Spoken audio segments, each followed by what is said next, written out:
नमस्कार साथियों, आप सभी का स्वागत है आपके अपने YouTube चैनल इम्प्रूवमेंट स्टडी में। हम कक्षा 8 की प्रश्नावली 5 पढ़ चुके हैं। अब हम पढ़ेंगे प्रश्नावली 6 घन एवं घनमूल। आइए शुरुआत करते हैं।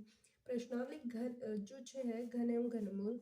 पहले इसका अर्थ समझते हैं। देखो, घनमूल आपने पहले भी पढ़ा है, घन जो कि क्या होता है, त्रिविमीय आकृति होती है। हमने क्षेत्रमिति में पढ़ी है ये चीज, त्रिविमीय आकृति। जैसे कि आयत और वर्ग ये जो होते हैं, इनके अंदर क्या होता है कि बस है ना, लंबाई और चौड़ाई होती है। लेकिन जो घन है इसके अंदर लंबाई, चौड़ाई और ऊंचाई तीनों होती है। और घन के अंदर ये जो तीनों चीजें वो क्या होती है, समान होती है। ठीक है। अब हम घन का अगर ये देखते हैं, घन को जिसको हम क्यूब भी कहते हैं, तो किसी भी संख्या का घन उसी संख्या को आपस में 3 बार गुणा करने पर प्राप्त होता है। यानी कोई n संख्या है, मुझे इसका घन चाहिए तो n को मुझे आपस में 3 बार गुणा करना होगा। जैसे कि 1 का क्यूब 1, 2 का क्यूब 8, 2 का क्यूब 8 कैसे, 2 इंटू 2 इंटू 2। 2 को मैंने 2 से इंटू किया, कितने आए 4। फिर 4 को मैंने 2 से इंटू किया 8, तो ये इसका क्यूब हो गया मेरे 8। ठीक है। और अगर मेरे को ऐसे किसी का मतलब ना, ये तो हुआ घन, उसको 3 बार गुणा करके। अब दूसरा घनमूल, तो ये हम निकालेंगे उसी प्रकार अभाज्य गुणनखंड विधि से, जिसे 27 इसका है ये। तो इसमें किसका भाग जा रहा है, 3 का। कितनी बार में, 9 बार में। फिर किसका जा रहा है, 3 का। कितनी बार में, 3 बार में। फिर जा रहा है 3 का। यानी कि इसका घनमूल क्या होगा, 3। मतलब कि अभाज्य गुणनखंड में कोई भी अंक को, जब तक जैसे अब वर्गमूल में हम 2 2 के जोड़े बना रहे थे, वैसे इसमें हमारे त्रिक बनना चाहिए। ठीक है। तो वो ही हमारा क्या होगा, घनमूल होगा। ठीक है। इसी प्रकार हम घनमूल निकालेंगे। इसके अंदर आपकी एक मेन बात ये भी थी, हमेशा याद रखना कि सम संख्या का जो घन होगा, सम संख्या का घन सम ही होगा और विषम का घन विषम ही होगा। ठीक है। सम का घन सम ही होगा और विषम का घन विषम ही होगा। तो इसी प्रकार अब हम क्या करते हैं, प्रश्नावली 6.1 की शुरुआत करते हैं। प्रश्नावली 6.1 का पहला क्वेश्चन करते हैं। फर्स्ट क्वेश्चन है हमारे कि ये जो हमको संख्याएं दी हुई है, इनमें से आप लोगों को बताना है कि कौन सी संख्या पूर्ण घन नहीं है। ठीक है। इसमें 5 थे, मैंने इसमें 4 ही लिखे हैं, एक आपको खुद को करना है। तो इसको घन निकालने के लिए वही अभाज्य गुणनखंड विधि से करेंगे, सीधा सीधा। इसकी कोई ट्रिक नहीं है कि आप है ना पीछे कोई डिजिट देख के बता दो कि ये वर्ग है, घन है या नहीं। ठीक है। वर्गमूल में ऐसा होता है। तो 216 का अभाज्य गुणनखंड करेंगे। 216 का जाएगा, 2 का भाग जाएगा इसके अंदर कितनी बार में, 2 108 बार में। ठीक है। फिर 2 का भाग जाएगा इसके अंदर कितनी बार में, 5 और 4 बार में। फिर 2 का भाग जाएगा इसके अंदर कितनी बार में, 27 बार में। फिर 3 का भाग जाएगा 9 बार में। फिर 3 का भाग जाएगा 3 बार में। फिर 3 का भाग जाएगा 1 बार में। अब वही हमें क्या करना है, घनमूल बनाने के लिए इनका हर एक का जोड़ा नहीं, त्रिक बनना चाहिए। इसमें बना हमारे 3 3 का, एक तरीके से 3 3 का जोड़ा मान लो आप। तो इसमें एक तो ये बन गया और एक ये बन गया। ठीक है। वही करना क्या है हमें, 2 और एक क्या बना, 3। 2 इंटू 3, तो 216 जो है इसका घन क्या हो जाएगा हमारे, 6 आंसर। ठीक है। नेक्स्ट हम करते हैं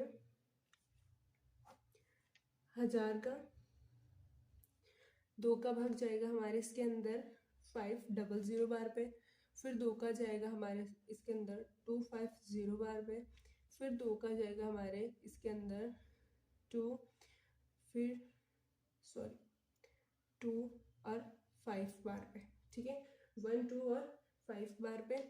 फिर हमारे इसके अंदर अब इसका चला गया। अब इसके अंदर जो लास्ट में 5 है, तो मतलब कि 2 का नहीं जाएगा। अब इसके अंदर अगर हम 3 का देवें तो 3 का भी नहीं जाएगा। इसके अंदर जाएगा सीधा 5 का। ठीक है। 2 और ये 25 बार में। फिर जाएगा 5 का 5 बार में। फिर जाएगा 5 का 1 बार में। ठीक है।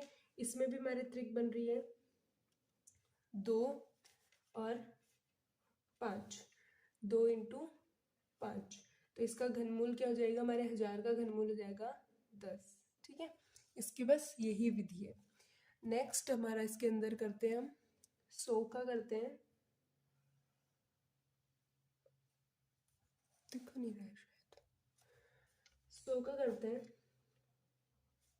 2 का जाएगा 50 बार में, फिर 2 का जाएगा 25 बार में, फिर 2 का नहीं जाएगा इसके अंदर, अब जाएगा 3 का भी नहीं जाएगा, अब इसमें जाएगा सीधा 5 का 5 बार में, फिर 5 का जाएगा 1 बार में। अब इसमें जो है 3 के जोड़े नहीं बन रहे, ठीक है।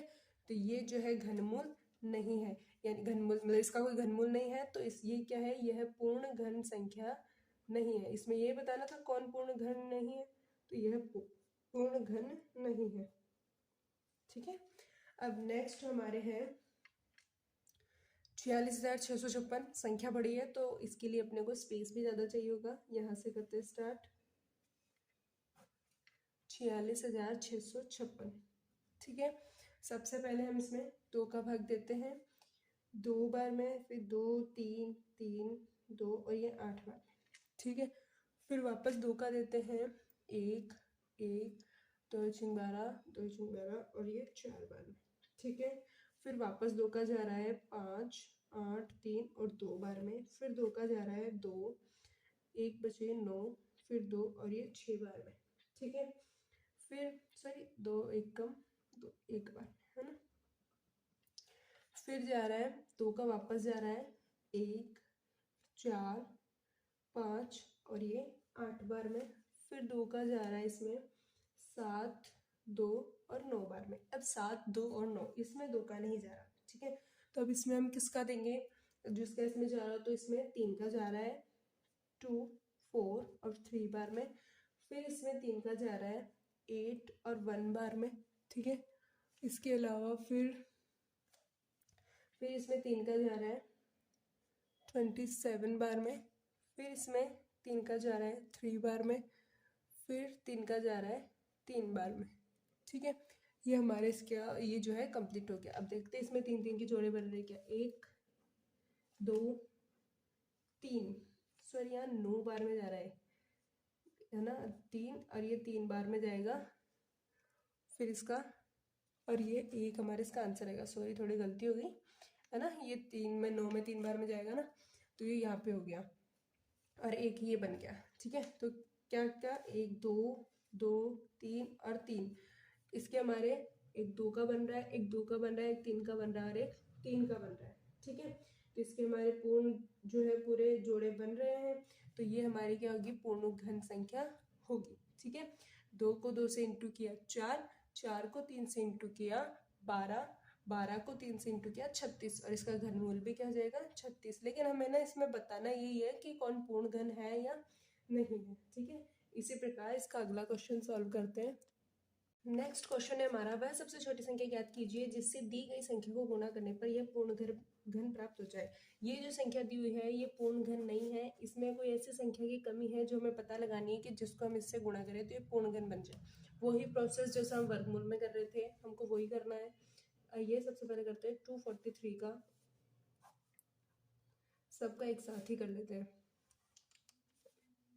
675 का और 72 का, ठीक है। करते हैं शुरू। तो 243 में जैसा कि आपको पता है कि ये विषम संख्या है तो इसमें 2 का भाग तो जा नहीं रहा। 3 का जाएगा 81 बार में, फिर 3 का जाएगा 27 बार में, फिर 3 का जाएगा 9 बार में और 3 का जाएगा 3 बार में, 3 का गया 1 बार में, ठीक है। पहले मैं एक बार सबके कर लेती हूँ फिर आपको एक साथ बताती हूँ। 6 7 और 5 इसमें भी 2 का नहीं जाएगा क्योंकि ये सम संख्या नहीं है, तो इसमें जाएगा 3 का 2 2 5 बार में, फिर जाएगा 3 का 7 5 बार में, फिर जाएगा 3 का 25 बार में, फिर जाएगा 5 का 5 बार में, फिर जाएगा 5 का 1 बार, ठीक है। इसी प्रकार 72 जो है हमारे इसमें ये जो कि सम संख्या है इसमें 2 का जाएगा 36 बार में, फिर 2 का जाएगा 18 बार में, फिर 2 का जाएगा 9 बार में, फिर 3 का गया 3 बार में, फिर 3 का गया 1 बार में, ठीक है। अब ये संख्याएं कि जो ऐसे छोटे से छोटी संख्या याद करनी है जिनको इनसे गुणा करने पर पूर्ण घन प्राप्त हो जाए, ठीक है।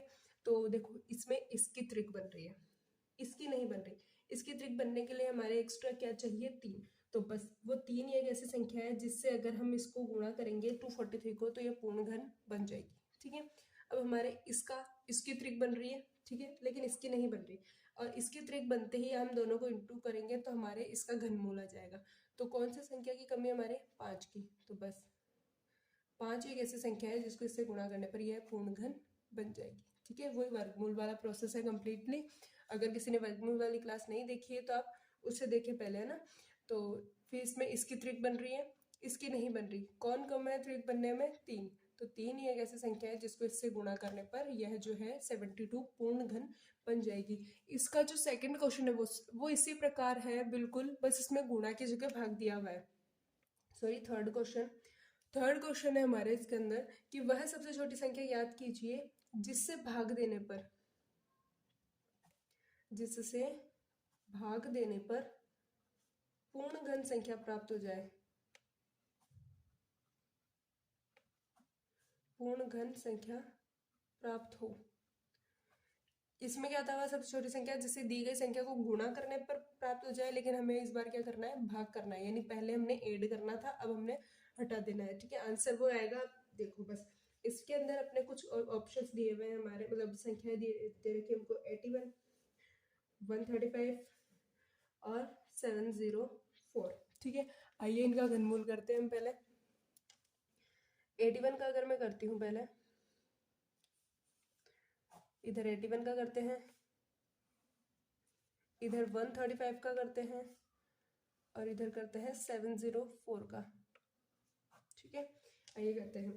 तो 81 में सबसे पहले जाएगा 3 का भाग जो कि 27 टाइम पे, फिर 3 का, फिर 9 बार में, फिर 3 का 3 बार में और फिर 3 का 1 बार। ठीक है, इसी प्रकार पहले इनका कर लेते हैं।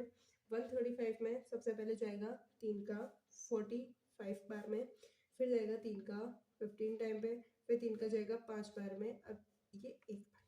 ठीक है, अब इसमें जाएगा हमारे 2 का भाग 352 बार में, फिर जाएगा 2 का 176 टाइम पे, फिर जाएगा 2 का 88 टाइम पे, फिर जाएगा 2 का 44 बार में, फिर 2 का फिर 22 बार में, दिख रहा है उसमें, फिर जाएगा 2 का 11 बार में और 11 में जाएगा 11 का 1 बार में।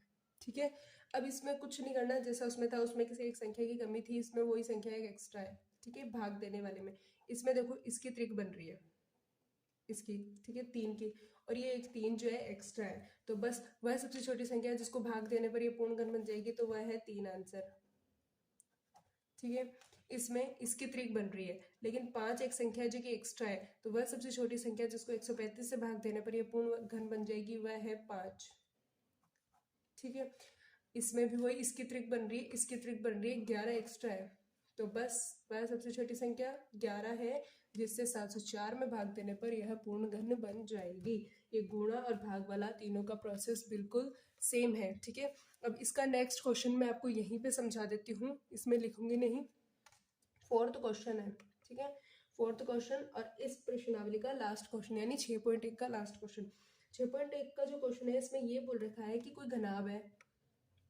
4th क्वेश्चन जो है, कोई घनाभ है जिसकी विमाएं यानी भुजाएं जो कि 5 सेंटीमीटर, 2 सेंटीमीटर और 5 सेंटीमीटर है। ठीक है, ये है। अब हमें ना इसकी भुजाएं जो है इससे हमें बनाना है एक घन, और ऐसा घन बनाने के लिए मुझे कितने घनाभ चाहिए? ठीक है, बनाना क्या है मुझे? घन। और घन बनाने के लिए घन कैसे बनता है? हर एक का क्यूब होना चाहिए। ठीक है, तो देखो इसका अगर मुझे घन बनाऊं मैं 5 to 5, है ना, 5 to 5। घनाभ का आयतन क्या होता है? लंबा इंटू चौड़ा इंटू ऊंचाई, ये होता है। तो मैंने इन तीनों को गुणा पे रखा है, लंबा इंटू चौड़ा इंटू ऊंचाई। ठीक है, तो अगर मैं इनका घन बनाऊं, तो घन बनाने के लिए, त्रिक बनाने के लिए इसमें मेरे एक तो 5 की कमी हो रही है, और इसमें और क्या चाहिए मेरे को? 2 बार 2 चाहिए। ठीक है, तो इसे पूर्ण घन बनाने के लिए,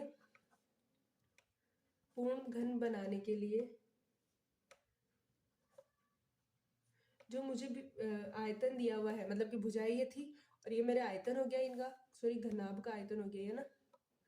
घनाभ का आयतन क्या होता है? लंबा इंटू चौड़ा इंटू ऊंचाई। ठीक है, तो घनाभ के आयतन को मुझे किससे गुणा करना पड़ेगा? एक तो मुझे 5 चाहिए जब जाके इनकी त्रिक बन जाएगी, और एक मुझे 2 चाहिए 2 बार।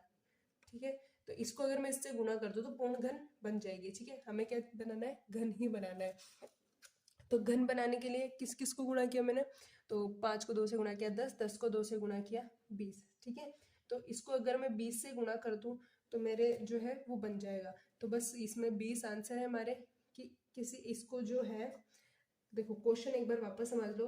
कि ना ये हमारे को भुजाएं दी हुई है घनाभ की, इस भुजा वाले घनाभ की मुझे कितने कितने घनाभ की आवश्यकता है, मुझे एक घन बनाना है, पूर्ण घन। ठीक है, तो मुझे पूर्ण घन बनाने के लिए इसमें क्या कम पड़ रहा था, एक तो 5 और एक 2 2, तो जब मैंने इसको इसमें इंटू किया तो क्या है 20, यानी कि मुझे ऐसा घन बनाने के लिए कितने घनाभों की आवश्यकता है, 20 घनाभों की आवश्यकता है। 20 घनाभों की आवश्यकता है, आवश्यकता है। ठीक है, ये प्रश्नावली हमारी 6 पॉइंट है, कहीं पे होती है खत्म। नेक्स्ट वीडियो में हम पढ़ेंगे 6.2।